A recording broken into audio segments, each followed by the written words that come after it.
जी, नमस्कार आप सभी को। राजस्थान क्लासेस के यूट्यूब प्लेटफॉर्म पर आप सभी का पुनः हार्दिक स्वागत अभिनंदन है। तो आइए दोस्तों, आज की क्लास में हम लोग देखने वाले हैं पशुधन सहायक का ओल्ड पेपर।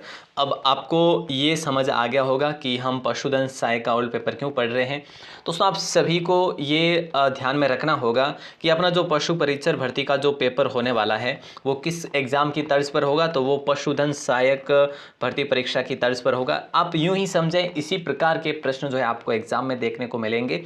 ठीक है, तो हाँ, देखिए ये डिप्लोमा का जो है, हम कह सकते हैं कि ये पोस्ट है डिप्लोमा की, और ये ओनली जो है आप यूं कह सकते हैं 10th पास की, लेकिन फिर भी थोड़ा लेवल कम रह सकता है, पर प्रश्न जो है वो इसी प्रकार के इसी सब्जेक्ट से पूछे जाएंगे।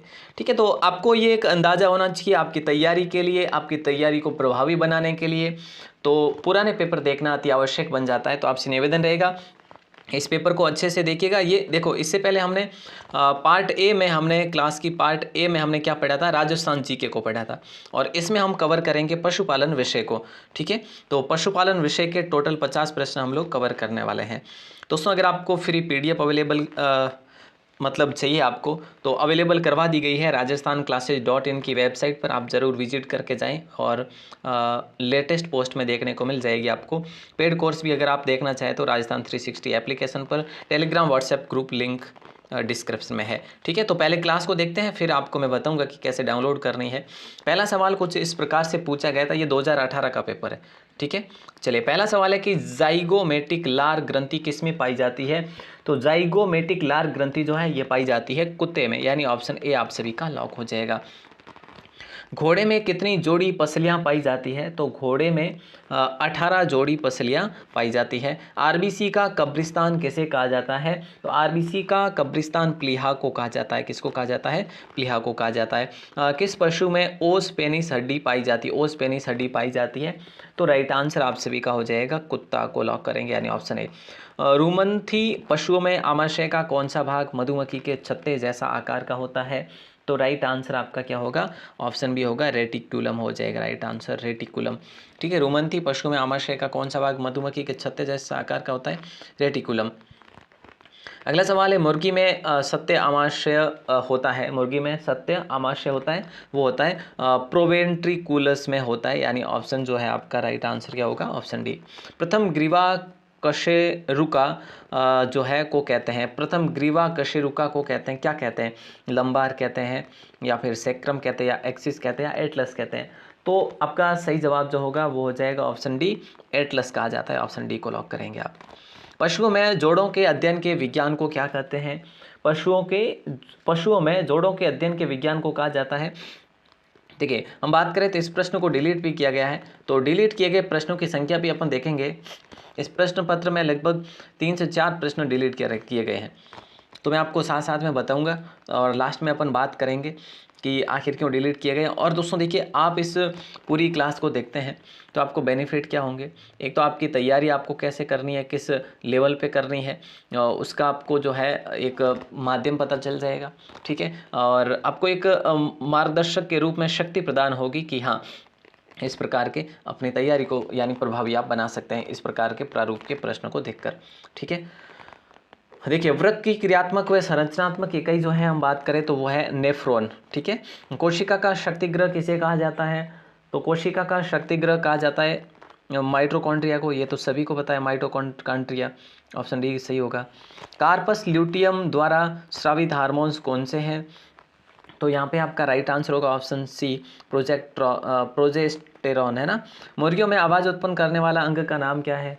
तो वो है सिरिंक्स, है ना। ऑप्शन बी आपका सही आंसर है।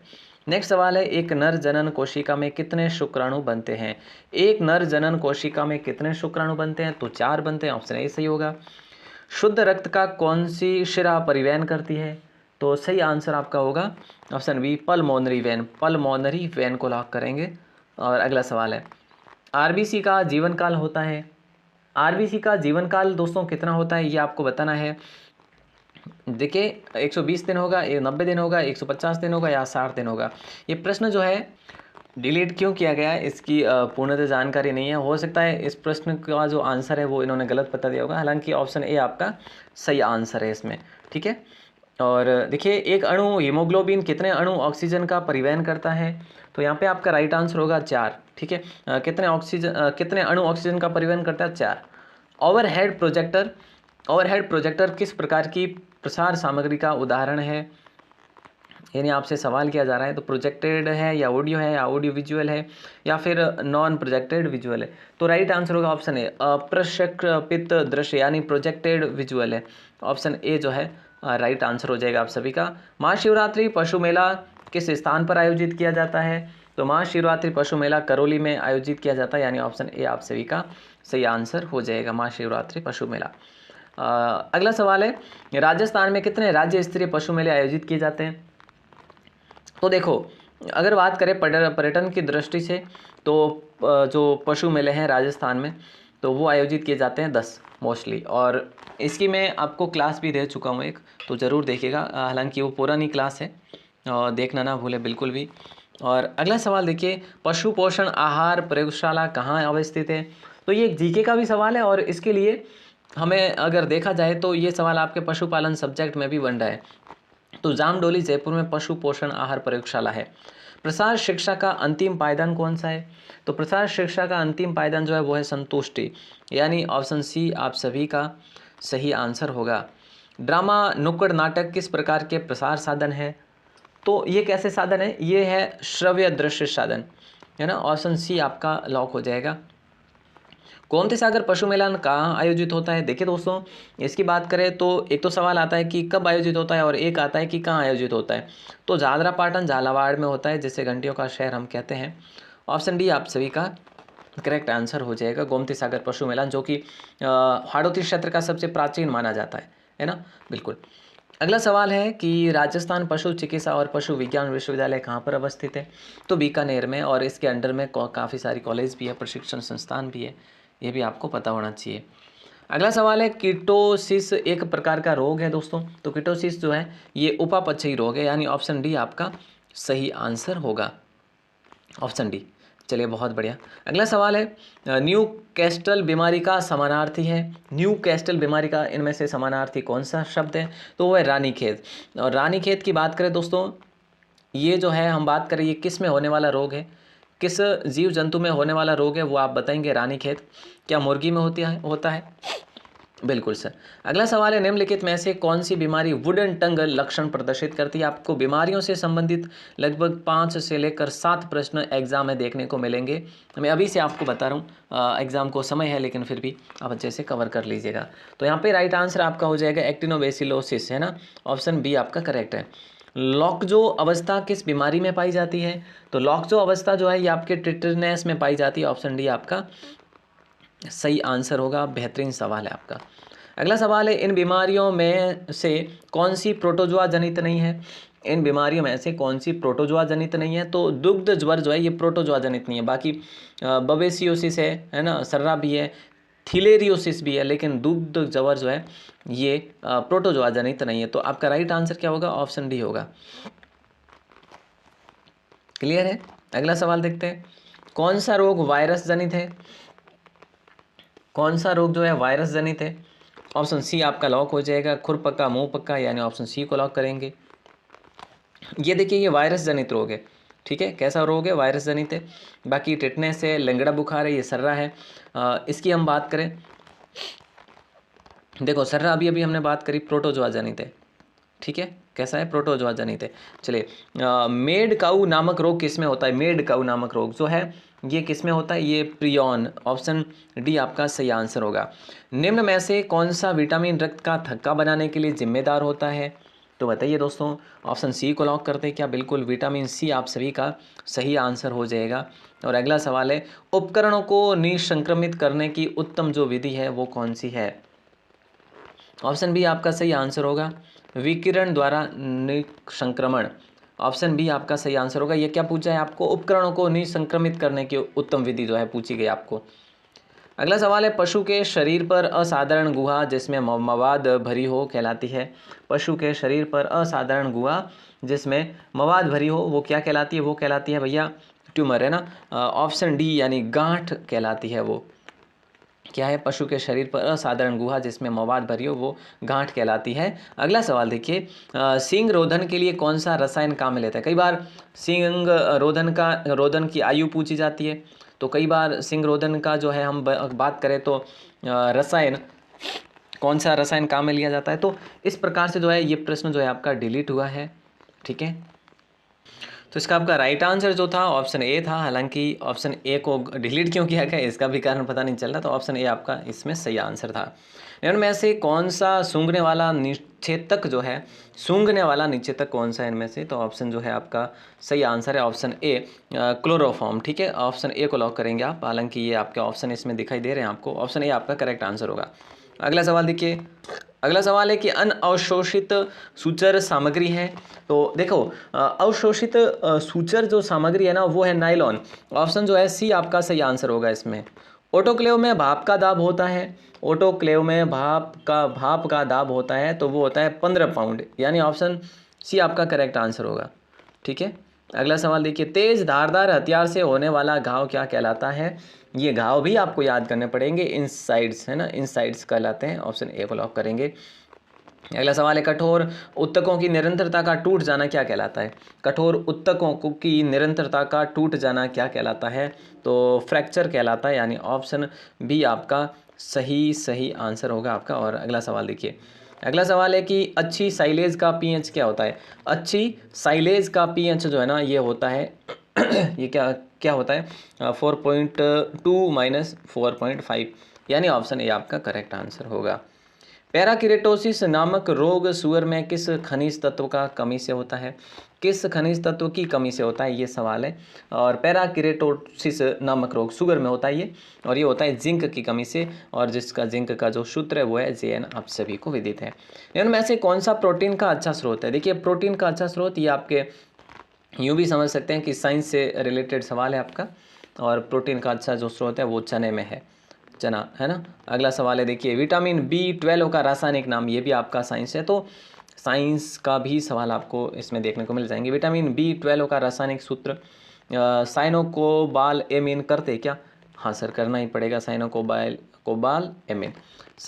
एमीन, ठीक है। Option D. एक साथ अगर नहीं पढ़ सको तो कोई बात नहीं, लेकिन आपको ये चीज़ जो है अच्छे से पढ़ लेनी चाहिए। अगला सवाल देखते हैं, मतलब अलग अलग डिफरेंट करके भी पढ़ सकते हैं, अलग अलग करके। सुबह बुल में कौन सा विषैला तत्व होता है। सुबह बुल में कौन सा विषैला तत्व होता है, वो होता है मिमोसिन। ऑप्शन डी आपका सही होगा। भारतीय गाय के लिए शुष्क पदार्थ की आवश्यकता होती है, तो राइट आंसर देखो क्या होगा। भारतीय गाय के लिए शुष्क पदार्थ की आवश्यकता कितनी होती है, तो इसमें जो है आपका ये प्रश्न डिलीट कर दिया गया है। और देखिए, गेहूं के भूसे को उपचारित करने के लिए निम्न में से यूरिया कितने प्रतिशत होता है, तो ये होता है ऑप्शन बी 4%, ठीक है। निम्न में से कौन सा वसा घुलनशील विटामिन है, ये साइंस का सवाल आ जाएगा। तो विटामिन ए जो है ये घुलनशील विटामिन है वसा में। भैंस की देखो विटामिन आपको अच्छे से याद कर लेने, भले ही ये है ना आपके विटामिन देखो ये साइंस का प्रश्न है, लेकिन फिर भी आप अच्छे से बेहतर तरीके से याद कर लेना, ठीक है, ताकि आपके एग्जाम में कोई ऐसा सवाल बने तो आप चूके ना। अगला सवाल है, भैंस की किस प्रजाति में त्वचा का रंग तांबे यानी कॉपर जैसा होता है, तो ये होता है ऑप्शन डी भदावरी गाय, ये भदावरी भैंस नस्ल में होता है, ठीक है। और ये जो मेहसाणा है, मुर्रा है, सुरती है, ये सभी किसकी नस्ल है, ये भैंस की नस्ल है, ठीक है, जैसे जाफराबादी है, ठीक है, क्लियर है। अगला सवाल देखिए कि बकरी में गर्भकाल कितना होता है, तो इसका राइट आंसर आपका क्या होगा। ऑप्शन ए 155 दिन होता है। ऑप्शन ए को लॉक करेंगे। अब इस प्रकार से दोस्तों ये जो कुल अपन ने 50 प्रश्न पढ़े, बहुत सुपर फास्ट पढ़े, मैंने आपका समय बिल्कुल भी ज़ाया नहीं करा। ये पेपर हमें देखना था कि कैसे प्रश्न आ रहे हैं और किस प्रकार का इन प्रश्नों का लेवल है। बाकी इसकी PDF आपको कंप्लीट PDF देखो, हालांकि पशुधन सहायक की बात करें ना तो कुल है जो 120 प्रश्न आते हैं पशुधन सहायक में। पशुधन सहायक पेपर में कितने प्रश्न आते हैं, पशुधन सहायक में 120 प्रश्न आते हैं। हालांकि अपने कितने आएंगे यहाँ पे पशु परिचर में आएंगे सर 150 प्रश्न, ठीक है। तो 150 में से 45 जो प्रश्न है ना वो आएंगे अपने कौन से, पशुपालन सब्जेक्ट से आएंगे, ठीक है, पशुपालन सब्जेक्ट से आएंगे।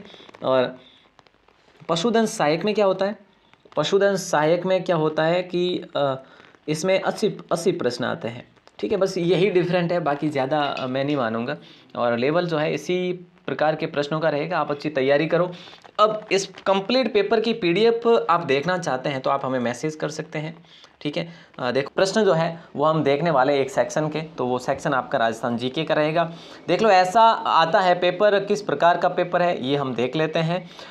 लेकिन आपसे निवेदन एक बार पुनः रहेगा कि आप एंड तक जुड़े रहेगा। और इसकी पीडीएफ आपको कहाँ पर मिल जाएगी मैं आपको अभी से बता दूं। देखो गत वर्ष के पेपर की पीडीएफ हेतु आप व्हाट्सएप मैसेज करें हमें, इस नंबर पर आप व्हाट्सएप मैसेज कर सकते हैं। आपको जो है पेपर की पीडीएफ भेज दी जाएगी, लेकिन आप अपना नाम और जिला लिख कर ही मैसेज करें, नाम व जिला लिख कर ही मैसेज करें ताकि हम आपको ग्रुप में भी जोड़ सकें। ठीक है, पीडीएफ कोर्स फ्री है बिल्कुल, राजस्थान क्लासेस की वेबसाइट पर ज़रूर देखें। ये पहले पेपर देख लेना अच्छे से, उसके बाद ही आप है जो इसको देखें ताकि आपको पीडीएफ भी मिल जाए इजीली, और जो है आपको ये भी आपका काम हो जाए।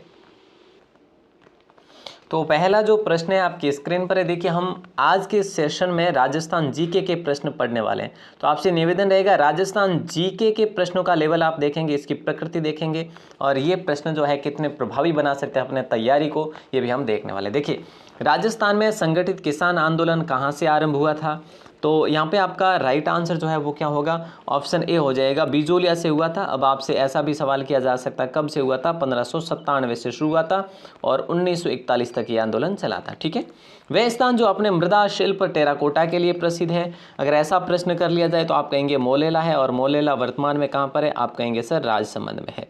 ठीक है, तो ये भी आपका सही आंसर होगा। राजस्थान के स्वतंत्रता आंदोलन के दौरान गिरफ्तार होने वाली राजस्थान की पहली महिला जो स्वतंत्रता सेनानी थी वो कौन थी, रतन शास्त्री थी या अंजना देवी चौधरी थी। तो आपको आंसर में जो देना है अंजना देवी चौधरी का, वो आप लॉक करेंगे, यानी ऑप्शन बी आप सभी का सही आंसर हो जाएगा। ठीक है, नेक्स्ट सवाल की तरफ रुख करते हैं। देखिए एकीकृत राजस्थान के निर्माण में मत्स्य संघ में शामिल जिले कौन कौन से थे। तो मत्स्य संघ जो पहला, हमें पता है कि एकीकरण की बात करते हैं अपन, तो पहला जो है अपना ये संघ बना था मत्स्य संघ की। ठीक है, इसमें कौन थे, ए बी सी डी, आपको मैंने कई बार ट्रिक भी बताई और आपने भी कहीं ट्रिक देखी होगी, तो ए बी सी डी आपका सही आंसर होगा, यानी अलवर, भरतपुर, धौलपुर और करौली। ठीक है, ऑप्शन डी आप सभी का सही आंसर होगा। और मत्स्य संघ की बात करें तो इसकी शुरुआत कब से होती है ये आप सभी को विदित होना चाहिए, तो आप कमेंट करके हमें ज़रूर बताइएगा। नेक्स्ट सवाल है कि राजस्थान में 1857 की क्रांति के समय यहाँ के AGG agent to governor general कौन थे। तो यहाँ पे आपका राइट आंसर जो होगा वो होगा जॉर्ज पैट्रिक लॉरेंस, जिसका मुख्यालय कहाँ पे था, माउंट आबू से उसने अजमेर में कर दिया था। ठीक है, अजमेर और माउंट आबू इसका मुख्यालय था। राजस्थान का एकीकरण कितने चरणों में पूरा हुआ था, तो 7 चरणों में हुआ था, है ना, आप सभी को विदित है। अब तो आपको बताना ही पड़ेगा इसकी शुरुआत जो है, पहला जो मत्स्य संघ बना था उसकी शुरुआत कब से हुई है ना, आप बताइए 18 मार्च से हुई थी या फिर 25 मार्च से हुई थी, आप कमेंट करके हमें ज़रूर बताएं। मेवाड़ के महाराणा भूपाल सिंह किस वर्ष में राजस्थान के महाराज प्रमुख बने। तो यहाँ पे आपका राइट आंसर होगा 1948 में बन गए थे मेवाड़ के महाराणा भूपाल सिंह। ठीक है, और अगला सवाल है जूनागढ़ दुर्ग कहाँ अवस्थित है। देखिए यहाँ पे सवाल बहुत सारे बनते हैं। जूनागढ़ दुर्ग की अगर बात करें तो बीकानेर में है। अगर जूना महल की बात करें तो ये कहाँ पे है, जूना महल की अगर बात करी जाती है तो ये जूना महल कहाँ पे आपके, ये डूंगरपुर में। तो इस प्रकार का प्रश्न भी बन सकता है, तो अच्छे से आप याद रखिएगा, ऑप्शन डी आपका करेक्ट आंसर होगा। अजरक प्रिंट का संबंध किससे है। तो देखिए दोस्तों अजरक प्रिंट का जो संबंध है वो किससे है, बालोतरा से, बगरू से, बाड़मेर से या फिर पाली से, बताइए। इसमें आपको ऑप्शन दिख रहा है क्या, तो सही आंसर आप सभी का हो जाएगा बाड़मेर से जो है अजरक प्रिंट का संबंध है बाड़मेर से। लेकिन ये सवाल डिलीट हो गया था, अब इसकी वजह जो है मेरे ख्याल से यही रही होगी कि बालोतरा भी ऑप्शन दे दिया, इसलिए ये वजह रही होगी। हालांकि आपको ऑप्शन डी के साथ में, और अब अगर ऐसा प्रश्न कर लिया जाए तो बालोतरा भी सही हो जाता है, बाड़मेर भी सही हो जाता है, क्योंकि अलग अलग जिले भी है। सो एक ऑप्शन आएगा आपके सामने ना, अगर पूछा जाए तो नौलखा दरवाज़ा निम्न में से राजस्थान के किस किले का भाग है। नौलखा दरवाज़ा किस किले में इस प्रकार का ये पोल है, गेट है, दरवाज़ा है, तो आपका राइट आंसर हो जाएगा रणथंभौर में। रणथंभौर कहाँ पे दोस्तों, सवाई माधोपुर में, सवाई माधोपुर में है। इसको रणस्तंभपुर भी कहा जाता है, इसको रत्तपुर भी कहा जाता है ना, तो ये बहुत सारे इसके नाम हैं। रणथंभौर दुर्ग हो जाएगा आपका राइट आंसर। धानवन दुर्ग के बीच जो है स्थित है। धानवन दुर्ग जो है किसके बीच में स्थित है? तो दोस्तों धानवन दुर्ग रेगिस्तान के बीच में जो रेतीले धोरों में स्थित है उसे धानवन दुर्ग। जैसे कि सबसे बड़ा जो आपके सामने मैं रखूं उदाहरण तो जैसलमेर हो जाएगा आपका, है ना। हल्दी घाटी का युद्ध किस वर्ष में लड़ा गया था? तो हल्दी घाटी का युद्ध 1576 में। या तो आप 18 जून याद रखेंगे या फिर 21 जून, दोनों चीज़ें याद रखेंगे। हालांकि 21 जून सही है आपका, पर डेट दोनों याद रखेंगे। अक्सर एग्जाम में सवाल पूछा जा सकता है, हालांकि डेट को लेकर नहीं पूछा गया अब तक, तो फिर भी। निम्न में ऐसे किस विद्वान के अनुसार राजपूतों की उत्पत्ति अग्निकुंड से हुई थी? तो ये कहते हैं कवि चंद्रबरदाई, यानी ऑप्शन सी आप सभी का लॉक हो जाएगा। और इन्होंने कहा था 4 योद्धाओं की जो है उत्पत्ति हुई थी, परमार, प्रतिहार, चौहान और सोलंकी, है ना। चौहान, सोलंकी, प्रतिहार, परमार। ठीक है। राजस्थान के संदर्भ में पीला पोमचा क्या है? हालांकि ये जो है आपका राइट आंसर। पोमचे के लिए जो है हम बात करें तो कोटा भी पॉपुलर है, तो जयपुर भी पॉपुलर है। 94 का राइट आंसर हो जाएगा। पीला पोमचा कपड़ा है, या फिर आप यूं कह सकते हैं ओढ़नी का प्रकार है। ठीक है, ओढ़नी का प्रकार है, ये परफेक्ट आंसर है इसका, अगर सवाल इस प्रकार का भी बन जाए तो। नेक्स्ट सवाल है, वालर नृत्य किस जाति का लोक नृत्य है? देखिए दोस्तों, वालर नृत्य जो बिना वाद्य यंत्र का बजाया जाता है, आप सभी को विदित है, बिना वाद्य यंत्र का। बहुत ईजी से सवाल है, आप लेवल को देख सकते हैं प्रश्नों के। तो गरासिया की घूमर भी इसे कहा जाता है। निम्न में ऐसे कौन सा आभूषण कान पर पहना जाता है? तो देखो, टीका, टोटी, रिमझोल या बूली। तो देखिए, कान में पहना जाने वाला आभूषण टोटी है। ठीक है, टोटी है, जैसे झुमके है ना। और भी जैसे इसको झूमर पत्ता भी कहा जाता है, बहुत सारे अलग अलग नाम देखने को मिल जाते हैं आपको। डूंगरपुर बांसवाड़ा क्षेत्र में कौन सी भाषा का प्रयोग किया जाता है? देखो, ढूंढाड़ी की बात करें तो जयपुर की साइड में है, जयपुर टोंक में है। वागड़ी आपका सही आंसर हो जाएगा। मारवाड़ी की बात करें जोधपुर, जैसलमेर, बीकानेर और यहाँ पे पाली वगैरह में है। और मेवाती आप सभी को पता है, अलवर साइड में मेवाती का प्रयोग किया जाता है। ठीक है, बागड़ी आपका सही आंसर होगा। निम्न में ऐसे कौन से स्थल को धूलकोट भी कहा जाता है? ठीक है, धूलकोट भी कहा जाता है। तो ये धूलकोट का टीका भी इसे कहा जाता है। तो आहड़ सभ्यता, आहड़ सभ्यता की बात करें, इससे संबंधित है रतन चंद्र अग्रवाल। रतन चंद्र अग्रवाल ने इसकी खुदाई करवाई थी। अगर आपसे बात करें कि इसकी खोज किसने करवाई, तो A.K. व्यास ने करवाई थी, अक्षय कीर्ति व्यास ने। ठीक है, ये भी आप याद रखेंगे, आहड़ जो कि एक ताम्रयुगीन सभ्यता थी। चलिए, बहुत बढ़िया। अगला सवाल है, पृथ्वीराज विजय के लेखक कौन थे? तो पृथ्वीराज विजय के लेखक थे दोस्तों, देखो, पृथ्वीराज रासो के लेखक की बात करें तो चंद्रबरदाई थे। कई बार आप यूं कंफ्यूज हो जाते हैं कि चंद्रबरदाई दिया हुआ है ऑप्शन, तो हम ये कर लेते हैं, नहीं साहब। तो जयानक ने पृथ्वीराज विजय, विजय, जय यानी जयानक, जय यानी जयानक, ऐसे याद रख सकते हैं। रासो रदाई है ना, ऐसे आप याद रख सकते हैं। गोविंदगिरी के नेतृत्व में भील आंदोलन को दबाने के लिए मानगढ़ का जनसंहार किस वर्ष में हुआ था? तो देखिए दोस्तों, यहाँ पे आपका राइट आंसर 1913 करें, 1910 करें, 1917 करें, तो आपका राइट आंसर हो जाएगा ऑप्शन बी, 1900 हम कहेंगे बी, 1913। ठीक है, ओके, क्लियर है। जो मानगढ़ में हुआ था, मानगढ़ अब कहाँ पे है? मानगढ़ कहाँ पे, ये आपको कमेंट करके बताना है, जल्दी से बताओ। देखो, मानगढ़ कहाँ है? राजस्थान के निम्नलिखित में से कौन सा एक भौतिक विभाजन का सर्वाधिक क्षेत्रफल वाला है? ठीक है, तो ये सीधी सी बात है, उत्तर पश्चिम मरुस्थलीय प्रदेश जो है, ये अकेला भौतिक प्रदेश अकेला कवर करता है 61%। तो ठीक है, तो ये भी आपको अच्छे से याद रखना। और यहाँ पे जनसंख्या कितनी है? 40% है। पूरे राजस्थान की जब बात करते हैं ना, तब की बात है ये। ठीक है, अगला सवाल है, राजस्थान के कौन से जिले में उड़िया का पठार? कितने आसान से सवाल है, कितने इजी सवाल है। और अब आप ये भी कह सकते हैं कि सर इतने इजी सवाल तो नहीं आएंगे। हाँ, मैं मानता हूँ कि आपकी थिंकिंग ये कहती है कि नहीं आएंगे, लेकिन मैं ये कहता हूँ कि 70% सवाल ऐसे ही आपको देखने को मिलेंगे। अब बताओ, है ना। तो आपको कैसे तैयारी करना है यही आपको पता चलेगा। 2016 का पेपर भी मैं आपके सामने लेकर आऊँगा। बस आपसे एक ज़रूरत रहेगी, आवश्यकता रहेगी, तो आपको क्लास को शेयर करना है ना, अधिक से अधिक, तभी मैं 2016 की क्लास भी लेकर आऊँगा। ठीक है, राजस्थान के कौन से ज़िले में उड़िया का पठार है? तो सीधी सी बात है, सिरोही में है। ठीक है, जो कि राज्य का सबसे ऊंचा पठार है। निम्नांकित में से कौन सा जो है राजस्थान की जलवायु को प्रभावित करने वाला आधारभूत तत्व है? तो तापमान है सबसे अधिक, तो है ना, टेम्परेचर। राजस्थान में मरुस्थलीकरण की सबसे प्रभावी जो प्रक्रिया कौन सी है? तो राइट आंसर आप सभी का हो जाएगा पवन अपर्दन। देखिए, जिस प्रकार से आपके तैयारी के लिए सबसे प्रभावी जो प्रक्रिया है वो कौन सी है? वो है पुराने पेपर देखना, है ना, पुराने पेपर देखना, यही है ना। तो उसी प्रकार से पवन अपर्दन इसका भी प्रभावी प्रक्रिया है। नेक्स्ट सवाल की बात करते हैं तो राजस्थान में वर्ष 2014-15 के दौरान सर्वाधिक बाजरे का उत्पादन निम्नांकित में से किस एक जिले में किया गया।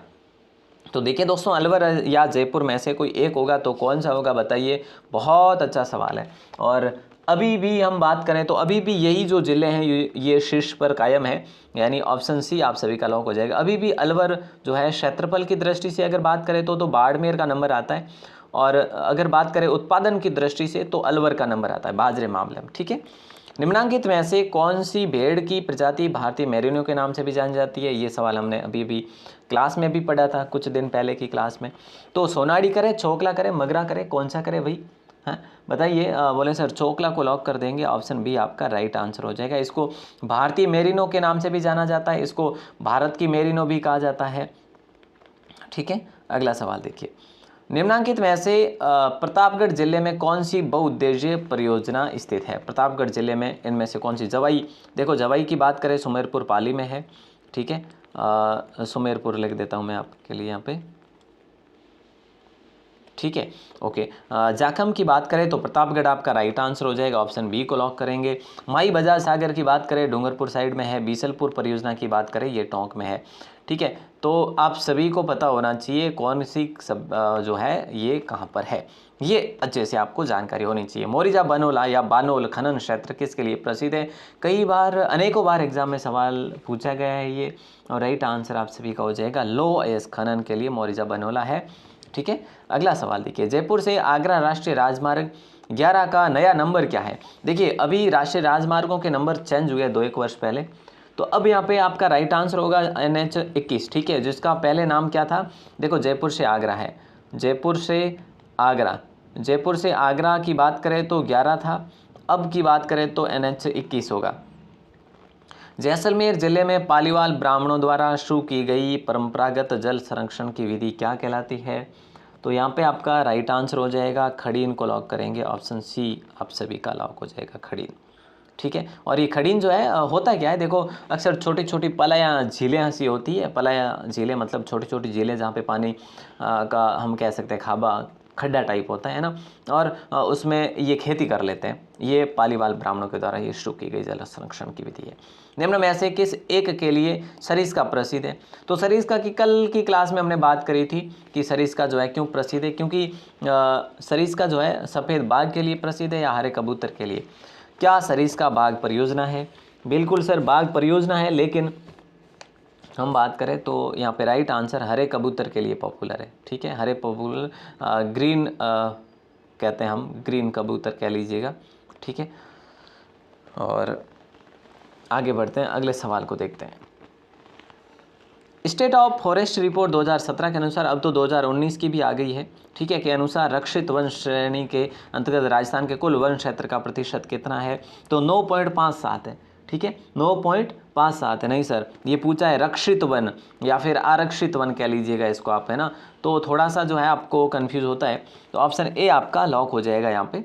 और अगला सवाल देखिए कि राजस्थान में निम्न में से कौन से जिलों में लाल लोमी मिट्टी का प्रयोग या फिर पाई जाती है। तो यहाँ पे आपका राइट आंसर होगा डूंगरपुर और उदयपुर को लॉक करेंगे, यानी ऑप्शन बी आप सभी का करेक्ट आंसर होगा। बहुत अच्छा सवाल था। निम्न में से कौन सी नदी बंगाल की खाड़ी के अपवाह तंत्र में सम्मिलित नहीं है। तो यहाँ पे आपका राइट आंसर जो होगा वो होगा अनास नदी, है ना, ऑप्शन डी को लॉक करेंगे। बंगाल की खाड़ी के अपवाह तंत्र में शामिल, देखो पार्वती है, सीप नदी है, परवन है। ठीक है, परवन जो कि बारा की नदी आप सभी को पता है, जो कि शेरगढ़ वन्यजीव अभ्यारण्य से होकर गुजरती है। राजस्थान राज्य की सीमा को स्पर्श करने वाले भारतीय राज्यों की संख्या की बात करें तो कितने हैं। देखो ये बात है उस समय की, अब हम बात करें तो अब 6 जिले हो चुके हैं अब स्पर्श करने वाले, क्योंकि अनूपगढ़ को भी हम शामिल करेंगे इसके साथ में। राजस्थान राज्य की सीमा को स्पर्श करने वाले भारतीय राज्यों की संख्या, अरे सॉरी, ये तो भारतीय राज्यों की संख्या पूछे ना तो सही है 5 ही है, लेकिन मैंने देखा कि अंतर्राष्ट्रीय अगर ऐसा कर लेना सवाल तो भी आपको ये याद रखना है। ये खैर कोई बात नहीं, अब बात जो है ये समय पे ही निकली है, वैसे कोई दिक्कत नहीं है। अगला सवाल है, निम्नांकित में से कौन सा जोड़ा सही सुमेलित नहीं है। तो देखिए दोस्तों, यहाँ पे हम बात करें तो गड़बड़ हो चुकी है मेरे भाई, है ना, गड़बड़ जो है हो चुकी है। हाँ, और यहाँ पे प्रश्न की बात करें तो इसको हम डिलीट कर लेते हैं एक बार प्रश्न को। हालांकि एक बात और बताएं आपको, ये प्रश्न डिलीट भी हो गया था। अब देखो, उदयपुर रामपुरा दरीबा, राजपुरा दरीबा, भीलवाड़ा रामपुरा आगूचा, ठीक है। तो इस प्रकार से है, लेकिन वो ऑप्शन आगे के हो तब तक अपन कह नहीं सकते, तो इसको आप इग्नोर करिएगा। निम्न में से कौन सी झीलें सिंचाई के काम में ली जाती है? तो यहाँ पे देखो, पिछोला और आना सागर, नहीं साहब, ये पर्यटन की दृष्टि से पॉपुलर है, ठीक है। और पुष्कर और कोलायत, ये भी पर्यटन की दृष्टि से भी है और पीने योग्य पानी भी है, वैसे पीते भी ऐसे पानी। जयसमंद और राजसमंद की बात करें, इन झीलों से हम क्या करते हैं? सिंचाई भी करते हैं। राजस्थान में कृषि जलवायु प्रदेश थर्ड जो बी बाढ़ प्रभावित पूरी मैदान में कौन सा जिला सम्मिलित नहीं किया जा सकता? ये सवाल आपका 100% एग्जाम में पूछा जाएगा, अच्छे से रट लीजिएगा।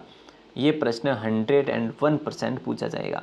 तो राइट आंसर आप सभी का हो जाएगा टोंक जिला है, राइट आंसर होगा, ठीक है। इंडिया इको डेवलपमेंट कार्यक्रम कौन से राष्ट्रीय उद्यान वन्यजीव अभ्यारण्य में क्रियान्वित किया गया है? तो यहाँ पे आपका राइट आंसर जो होगा वो होगा रणथंभौर राष्ट्रीय उद्यान, यानी ऑप्शन बी आपका लॉक हो जाएगा, ठीक है। बहुत अच्छा सवाल था ये आपका। इंडिया इको डेवलपमेंट कार्यक्रम, ये एग्जाम में पूछा गया आपके पशुधन सहायक में, और मैंने आपको ये सवाल करवा दिया है आपको। कहाँ पे करवाया था? वन्य जीव अभ्यारण्य, जो टॉपिक हमारा चल रहा था उसमें करवाया था हमने, ठीक है। चलिए एक और सवाल जिसकी बात करें तो शुष्क सागवान वन राजस्थान निम्न में से किस जिले में पाए जाते हैं? तो यहाँ पे आपका राइट आंसर होगा बांसवाड़ा को लॉक करेंगे। चलिए, तो हमने कितने सवाल करें? 40 प्रश्न करें कवर, और 40 प्रश्न जो हम बात करें तो आपको भी पूछे जा सकते हैं 50 के आसपास प्रश्न। तो ये 40 प्रश्नों का लेवल जो है आपने देखा है, आपकी तैयारी को कितना प्रभावित करेंगे, कितना जो है आपकी तैयारी को हम कहें तो मार्गदर्शन देने वाली, ये जो शक्ति प्रदान करने वाली जो ये क्लास थी, ये पुराने पेपर्स थे, ठीक है। तो ये क्लास कैसी लगी दोस्तों, आप हमें ज़रूर बताएं। आप डेली जुड़ें आप हमारे साथ, डेली रात को 8 बजे, डेली रात को 8 बजे जो है 8 बजे रात को क्लास होती है हमारी। ओल्ड पेपर पर आधारित, जो भी आज तक पुराने पेपर हुए हैं उन सभी पर आधारित हमारी क्लासेज होती है। तो हम कह सकते हैं कि पुराने पेपर पर आधारित 70 से 80% प्रश्न पूछे जाते हैं। आखिर राजस्थान जीके जो है सो है ना, तो उसी से सवाल तो आएगा ना। इसीलिए कहना चाहूँगा कि आप ओल्ड पेपर देखें अधिक से अधिक। हमारे साथ डेली जुड़े रात के 8 बजे की क्लास में।